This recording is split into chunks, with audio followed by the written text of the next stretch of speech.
Neptune was nothing like the posters in the NASA archives. Those old, pristine photographs made it look calm, soft, almost inviting.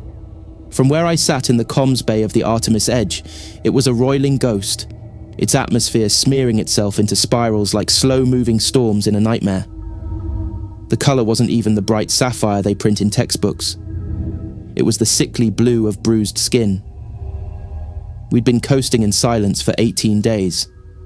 Not the comfortable silence of a long drive, but the kind that makes you start noticing the hum of every relay, the occasional static hiss from the comm panel, and the way the recycled air tastes just a little more metallic with each breath.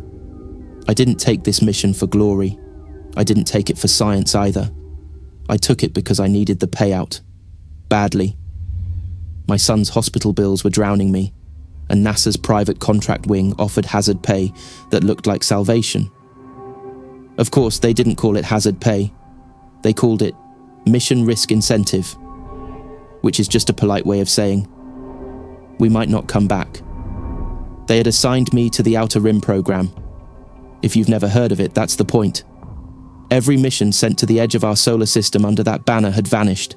No transmissions, no wreckage, just erased. The files all ended the same way. Lost due to technical failure. Except there were no details, no breakdowns, no recovery logs. A week before launch, a technician who had clearly been drinking too much coffee and sleeping too little slipped up in conversation. He mentioned an old ghost transmission from one of those lost crews. 3 words.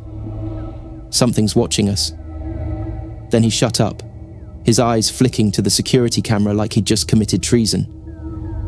I wanted to forget it, but I couldn't. It festered in my head the whole trip out here. Now, with Neptune swelling in the viewport, I knew why. The comms panel in front of me ticked with soft bursts every 88 seconds. They weren't random. They were counting down. The intervals shrinking by fractions of a second over time. Whatever was broadcasting that signal was in our path, and we were getting closer. The Artemis Edge wasn't much of a ship by Navy standards. More like a reinforced tin can strapped to ion engines. But she was reliable. I'd been in far worse. Our pilot, Wren, kept her steady on approach, barely speaking except for quick course corrections. Yara, our xenotech specialist, kept herself busy running diagnostics on the forward scanners. Hall, our security officer, leaned against the bulkhead near the hatch, staring at the floor like he was trying to decide whether to jump ship before we got any closer. "Got visual on target mass," Yara said finally, her voice cutting through the static hum. I swiveled in my chair toward the forward view. At first, I thought it was just space. Empty. Black. Then my eyes adjusted. It was there. A perfect ring, blacker than the void itself, blotting out the stars behind it. The edges were sharp, yet uneven, patterned with ridges like ripples frozen in steel. And it wasn't drifting, not rotating, not even twitching. Completely still, hanging in Neptune's orbit as though the planet's pull didn't matter. "Christ," Hall muttered, almost under his breath. "It's bigger than the damn shipyard in Houston." No one answered. We were too busy staring. The signal bursts matched perfectly with the faintest flicker along the inner edge of the ring, like a heartbeat. I didn't even notice I was holding my breath until the air caught in my throat.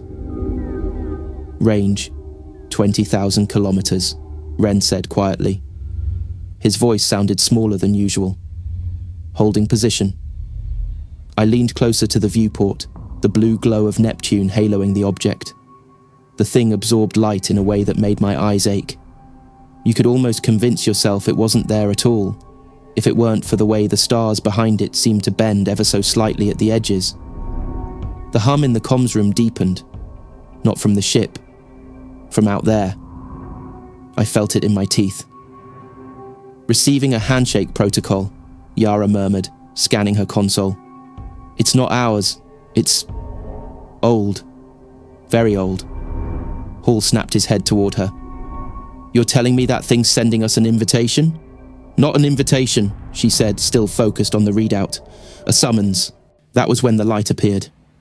A razor-thin line along the structure's circumference, splitting and widening, revealing a glow so pale it was almost white-blue. It wasn't blinding, but it felt wrong. Like a door opening in a house you thought was empty. Ren's knuckles went white on the controls. "We holding position or we go in?" Yara interrupted, her tone like she'd already decided days ago. Hall gave her a look that could have cut metal. "We're not even sure that thing's stable."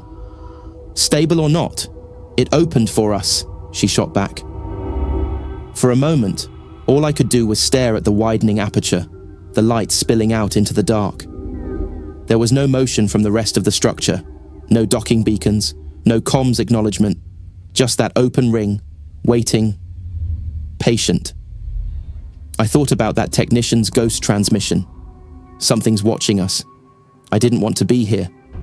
But the truth was, part of me wanted to see it closer, just to know. "Bring us in," I heard myself say. The ship drifted forward, the blue glow from Neptune fading behind us as the silent watcher loomed larger. The closer we got, the more I realized how wrong my earlier impression was. It wasn't perfectly circular.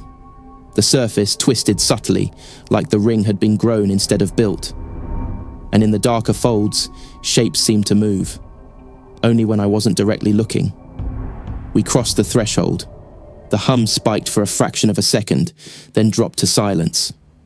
That was when I knew. Whatever this was, it had just acknowledged us. The light spilling from the open ring was dimmer inside than I'd expected. It didn't behave like sunlight or any artificial lamp I'd ever seen, more like it soaked into surfaces, leaving them faintly luminous instead of casting shadows. Ren eased the Artemis Edge through the gap at a crawl. No docking instructions, no autopilot override. The silence was thick enough to feel. My headset gave the occasional pop of static, but nothing else. Then the opening expanded again, petals of black alloy curling inward. It was like watching a massive camera iris adjust. Only this one wasn't mechanical in any way I recognized. The movement was too smooth, too deliberate, and I couldn't shake the idea that we weren't passing through machinery at all. It felt closer to stepping through a pupil. "There," Yara said, pointing toward a protrusion extending from the inner wall of the structure, a spindly platform ending in what looked like an airlock collar. "That's our dock." Ren frowned. "That wasn't there a second ago." I blinked, and sure enough, the thing seemed too new, too clean compared to the rest of the ring. The collar's surface shimmered faintly, as if coated in a thin layer of liquid metal. Hall muttered something under his breath and unstrapped. "I'll check external cams for movement." The docking maneuver was almost insultingly smooth. No impact, no vibration, not even the gentle bump you get when clamps engage. One moment we were floating, the next we were sealed to the watcher like we'd always been part of it. The status panel glowed green. Yara gave a sharp, satisfied nod. "Air composition is within tolerance. Oxygen levels slightly higher than Earth standard. Trace exotic isotopes. Harmless, as far as I can tell." I didn't like the hesitation in her voice at that last part. Hall came back from the cam console looking pale. "We got a glitch on feed 3. Docking arm looked about twice as long for a single frame. Probably compression artifact, but it didn't feel like one." Nobody answered him. We were all thinking the same thing. Either the Watcher was playing tricks on our equipment, or space itself wasn't behaving normally in here. We suited up anyway. I wasn't about to trust alien life support on first breath. The airlock cycled open with a hiss that sounded less like gas escaping and more like something exhaling. The moment we stepped across, the temperature shifted. Not warmer or colder exactly, just different. The air felt denser, heavier in the lungs. My helmet readouts didn't change, but my body noticed. The corridor ahead was curved, every surface a seamless sweep of black alloy. There were no bolts, no weld seams, nothing to suggest this had been assembled. It felt grown, the way coral grows into intricate shapes under the sea. Along both walls ran those black ridges I'd glimpsed from the ship, Up close, I saw they weren't solid. Each was made of thousands of interlocking plates the size of fingernails, trembling slightly. As we walked, they emitted a low vibration that shifted tone like a deep, distant choir adjusting pitch. Ren's voice was low, uneasy. "It's singing." Yara ran her scanner along the nearest ridge. Not singing, modulating, maybe relaying information. We passed through an archway into a chamber larger than the Edge's entire cargo bay. Its walls were lined with enormous frames, rectangular recesses set deep into the alloy, each one rimmed with hair-thin strands of silver. Most were empty, but not cold. My suit thermal overlay showed faint heat signatures lingering in the emptiness, like something warm had only recently been there. Hall's hand tightened on his sidearm. "Tell me those aren't cages." Yara shot him a look. "They're not cages." A pause. "They're something else." I drifted toward one, careful not to touch the edges. The recess was just tall enough for a human to stand in. The inner surface was utterly smooth, except for faint patterns running along the back wall, geometric spirals that seemed to move if you stared too long. The humming from the ridges shifted again, higher now, almost eager. Yara's scanner emitted a sharp chime. Pulse rates increasing. It's reacting to us. Before I could respond, the light in the room dimmed, not flickering, but pulling back into the walls, like it was being absorbed. Then, from somewhere deeper in the structure, came a sound like an immense door unlocking. We froze. Something emerged into the far end of the chamber. At first I thought it was a machine. Thin limbs, a segmented body. But its movement wasn't mechanical. It glided instead of stepping, its long, spindly frame brushing against the ridges without resistance. Its surface shifted between matte black and mirrored chrome as it moved, as if undecided about being seen. It stopped a few meters from Marcus Hall. One limb extended, tipped with a needle-like projection. A beam of light scanned him from boots to helmet. My HUD registered a brief spike in radiation that vanished as quickly as it came. Then, without a sound, it retracted and slid straight into the wall. Not through an opening, but directly into the alloy, vanishing like water soaking into sand. The humming returned to its earlier pitch. Ren broke the silence. "What the hell was that?" Yara's voice was calm but tight. A probe, or a sentinel. Either way, it didn't care about the rest of us. Hall looked from her to me, jaw tight. Whatever it was, it just decided I'm worth looking at. That's not a compliment. I glanced back at the rows of empty frames. For some reason, the thought of them being filled again made my skin crawl. We stayed frozen for a moment after the sentinel vanished, each of us listening for any sign it might return. The humming from the ridges stayed steady, but it no longer felt like background noise. Now it had a cadence, almost as if it were waiting for a response. Ren finally exhaled and motioned for us to move on. "We shouldn't linger here. I don't like being in a room built to hold whatever those things are meant to hold." We followed a passage leading out of the chamber, the curved walls bending in ways that made me feel like I was walking through the inside of a shell. The ridges were denser here, their trembling plates clicking faintly in an irregular rhythm. The corridor split into two branches. Yara checked her scanner and frowned. Both paths show the same energy reading. They lead to the same destination. "That's not possible," Ren said flatly. We took the left branch. After 2 minutes of walking, the scanner chirped again, this time showing we were heading back toward the chamber we'd just left. Only when we reached the fork again did I notice something wrong. The angles weren't the same as before. The corridor on the right now sloped downward, a curve that hadn't been there moments ago. Hall stopped dead. The ship's compass can't get a fix on direction anymore. He smacked the side of his wrist unit. Either it's busted, or the geometry in here is moving. We picked the downward slope. As we descended, the ridges along the walls began glowing faintly from within, a soft orange light pulsing along their length. Every pulse traveled forward toward the depths of the structure, like veins carrying blood to a heart. The path opened into a vaulted hall unlike anything I'd seen before. The ceiling arched so high the upper edges dissolved into darkness. Across the floor and walls ran hundreds of those glowing veins, all converging on a central column that reached from floor to ceiling.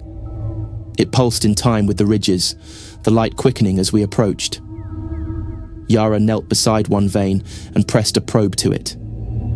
Her scanner's display filled with shifting patterns, no consistent form holding for more than a second. It's rearranging itself, lattice structure that reconfigures constantly. I've never seen anything like it. Any guesses? I asked. She shook her head. If it's circuitry, it's not for any tech we understand. Could be alive, could be both.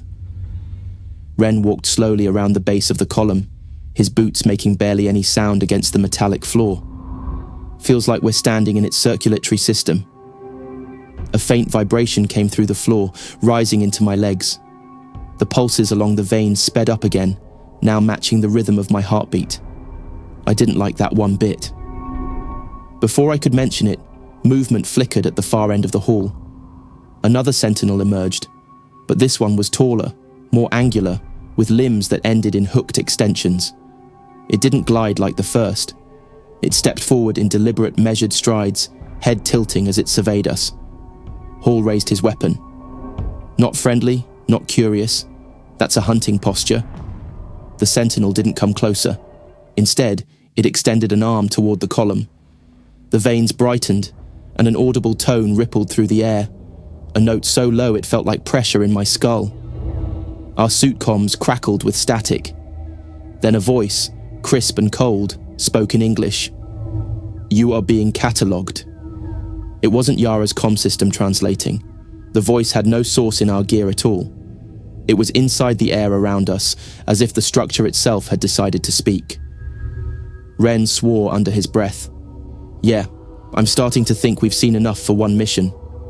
Yara shook her head sharply. "We can't leave yet. This is unprecedented. Whatever's in here, it's aware of us, and it's not attacking. That means we can learn from it." Hall glared at her. "Or it means it's keeping us alive because we're worth more alive than dead. And if you can't guess what that might be for, let me put it simply. Storage." We moved on, keeping to the left edge of the hall until another corridor opened. This one was narrower, the ceiling lower, forcing us to hunch slightly as we passed through. The air here had a different weight, thicker, and faint motes drifted like dust, except they pulsed faintly before vanishing against the walls. Ren muttered, "It's watching us.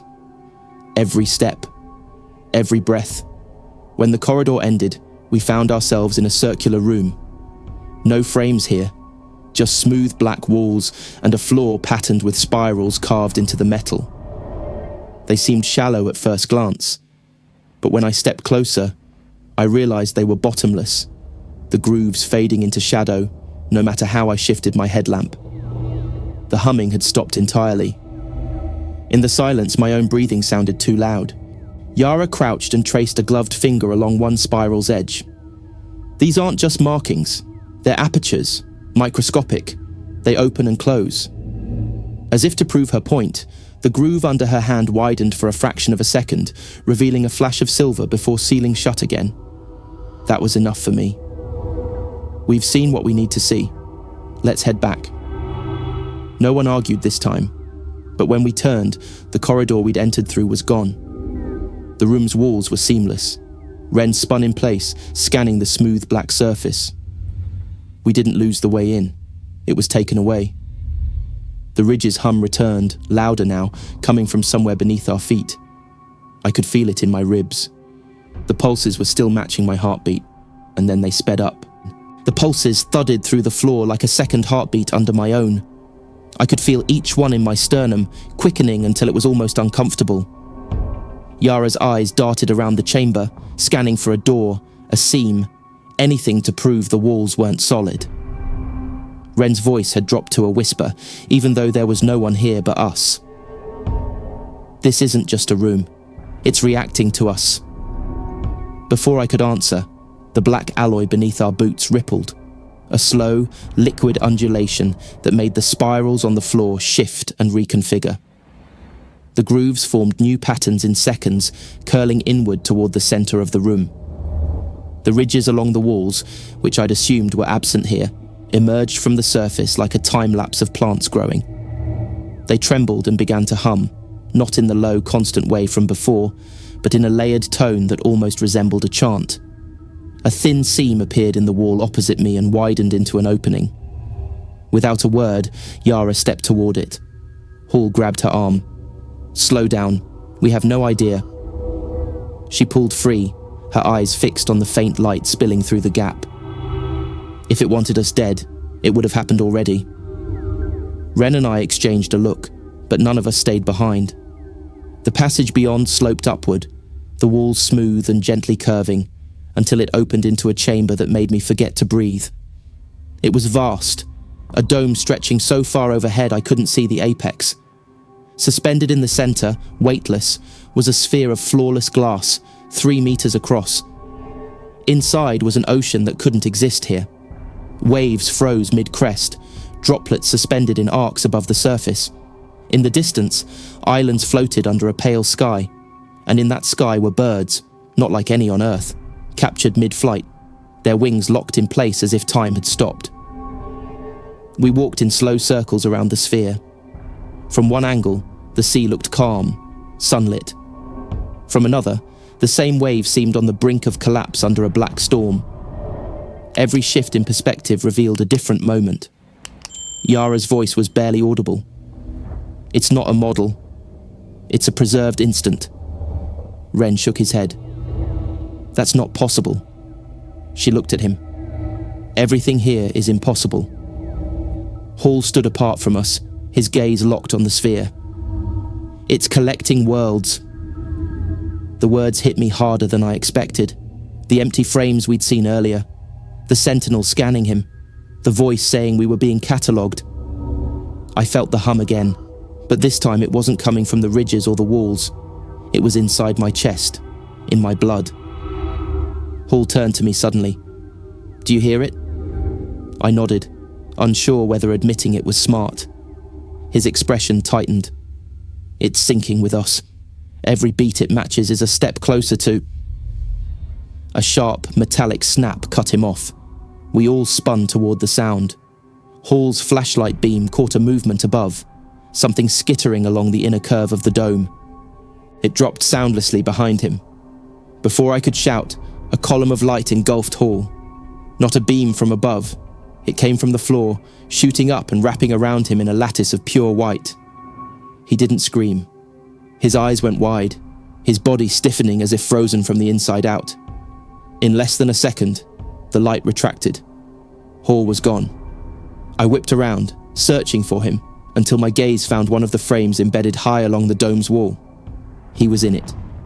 Perfectly still, eyes open, standing in the same position as when the light took him. His image shimmered faintly, like heat rising off asphalt. Yara's breath caught. "They're storing us." Ren took a step back, his voice shaking. "We need to leave. Now." I couldn't move. The pulses in the walls had matched Hall's rhythm, then mine, then... nothing. Mine still thudded on, but I knew now there was a purpose to it. We were part of a sequence. The ridges along the dome's interior brightened, light surging down toward the floor. Another seam opened, wide enough for all of us. The hum deepened, not menacing, but expectant. Yara touched my arm. "If we go, we lose our chance to understand what this is. If we stay..." She didn't finish. Ren was already moving toward the exit. "I'm not waiting around to find out what number I am in the lineup." I followed him, but not before glancing back at Hall. The shimmering in his frame seemed to intensify, as if the image had been freshly captured. The passage beyond was colder. Our exhalations fogged inside our helmets. The gravity shifted subtly. Sometimes my boots barely touched the floor. Other times my legs felt twice as heavy. We moved fast, not talking, until we reached a junction I didn't recognize. I was sure it hadn't been here before. "Which way?" Ren demanded. Yara checked her scanner. "Both paths lead to energy sources, same as before." I felt my jaw tighten. "Then it doesn't matter." We took the left passage. The humming followed, never fading, like the sound was part of us now. I didn't want to think about how soon it might match Ren's or Yara's pulse, and what would happen when it did. The left passage narrowed quickly, pressing in with smooth, cold walls that absorbed every sound except the hum that seemed rooted inside my bones. My visor display flickered, static crawling across the edges of the readout. Ren muttered, "It's messing with our systems. Keep moving." The slope tilted downward without warning. My boots slid against the slick surface until I slowed enough to keep control. The walls shimmered faintly, as though the material was reflecting a light source that didn't exist. Yara's scanner gave a sharp pulse and then went dead. She tapped the display, frustration twisting her features. "It's blocking sensors entirely now. We're blind." I could feel it too. The way the air seemed heavier, as if something in the passage was leaning in, waiting. The tunnel ended at a chamber unlike the others. This one was octagonal, the ceiling low enough to touch if I stretched, and in the center was a pedestal holding a single object, a crystal-like prism, suspended without support, rotating slowly. Inside the prism were shifting patterns of light, arcs, spirals, lattices that never repeated. Ren stopped short. "That's some kind of core." The hum intensified the moment we stepped closer. My heart stumbled into the rhythm, matching it without my consent. Yara reached toward the prism, but pulled back as thin threads of light extended from it, brushing the air like searching fingers. I caught her wrist. "Don't." She looked at me, jaw tight. If this is controlling the cataloging, destroying it might stop the process. Ren shook his head. "Or it could trigger whatever comes next even faster." Before we could argue further, the walls themselves rippled, and a section folded inward like liquid metal retreating from heat. Beyond it was a dark void, but shapes moved within, silhouettes of towering figures, motionless yet oppressive. The hum shifted into a series of deep, deliberate tones, and with each one, the prism flared brighter. I realized the patterns inside weren't random. They were counting. A voice, not human, not mechanical, but something in between, resonated directly in my skull. 3 remain. Ren stepped back, shaking his head as if trying to dislodge the sound. "It's talking to us." Yara's breath was fast and shallow. "No, it's marking us." The next tone rang out, lower than the last. The shadows in the void began to move, their forms unraveling into streams of light that slid across the floor toward us. I grabbed Yara's arm. "We're leaving. Now." She didn't resist. Ren was already at the far wall, searching for a seam. The floor tilted subtly, pulling us toward the approaching light. I forced my boots to grip, pushing us sideways toward the wall. A narrow crack appeared under my palm, widening as if recognizing my touch. The hum spiked, angry now, the rhythm uneven. I shoved Yara through, then Ren, and followed into a steep descending shaft. We slid for what felt like minutes before landing hard in a vast hall. This one was filled with hundreds of the frames we'd seen earlier, stacked in rows like a cathedral's pillars. Each frame held a figure, not all human. Some were creatures I couldn't identify, frozen mid-motion, their eyes fixed on nothing. Ren swore under his breath. This is a museum." The hum was here too, softer but constant. I could feel it aligning with me again. My skin prickled with the awareness that somewhere in this place, my frame was already waiting. Yara pointed to the far end of the hall. "There's movement." Through the forest of frames, a cluster of machines glided toward us.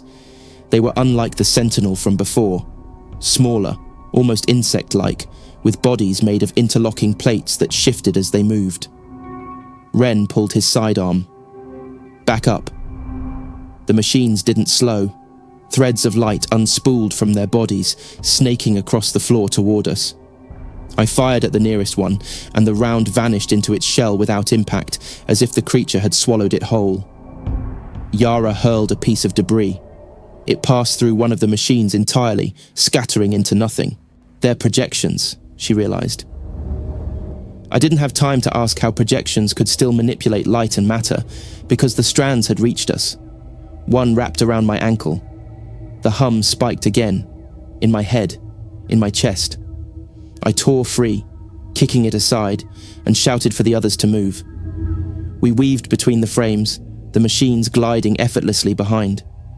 The exit came into view, a tall archway rimmed with the same ridges we'd seen in the first chamber.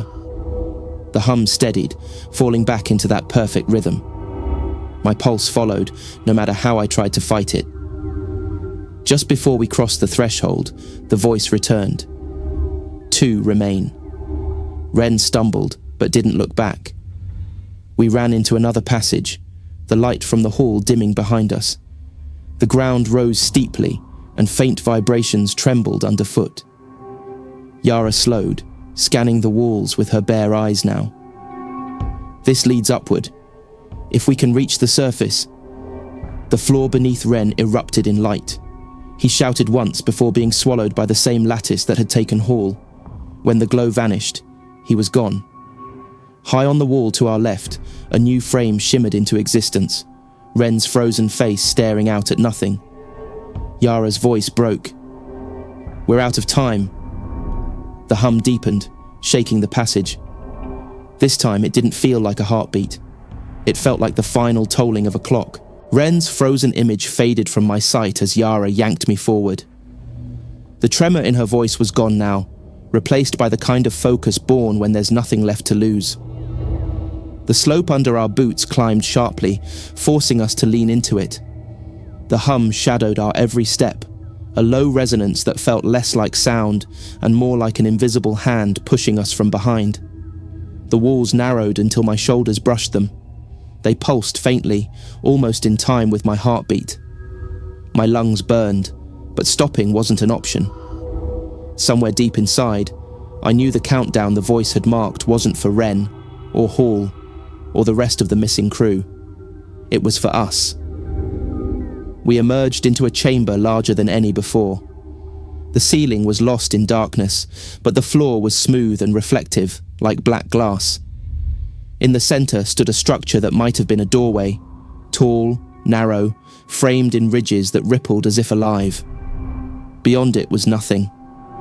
A void so absolute it felt like it might swallow thought itself. Yara's breath came in shallow bursts. That's the way out. It has to be. I wasn't sure.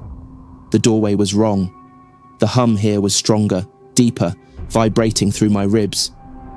The reflective floor shifted underfoot, and faint outlines appeared beneath the surface. Dozens of human shapes, faces blurred, all lying still. Yara stepped closer to the doorway, her reflection moving like it was delayed, as though the floor's surface wasn't quite keeping up with reality. I followed, but the hum surged again, wrapping around me like a net. The voice returned, steady and unhurried. One remains. My body locked for an instant. Every instinct screamed to turn back, to run, but the dark frame ahead seemed to reach for me, drawing me forward with invisible threads.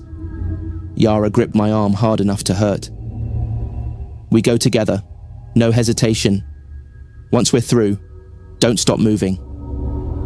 The hum shifted. No longer a simple rhythm, but a layered chorus of tones, some so low they vibrated in my bones, others sharp enough to prickle the back of my eyes. The floor rippled. From the edges of the chamber, streams of light poured inward, converging into the ridged frame. Shapes emerged from that light, the tall, faceless figures we'd glimpsed earlier. They moved without sound, gliding toward us with impossible slowness, yet each step closed distance too fast to track. Yara let go of my arm and sprinted. I followed, my boots sliding against the slick surface. The doorway loomed, the void beyond it pulsing faintly now, like a heartbeat in reverse. One of the figures broke from the group, angling toward me. It extended a hand, not in attack, but as if offering something unseen.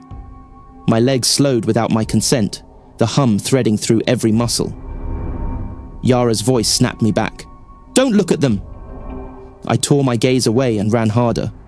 The hum faltered, replaced by a thin, almost human sound. Disappointment. The doorway flared. We were 3 steps away when a beam of lattice light lanced down between us.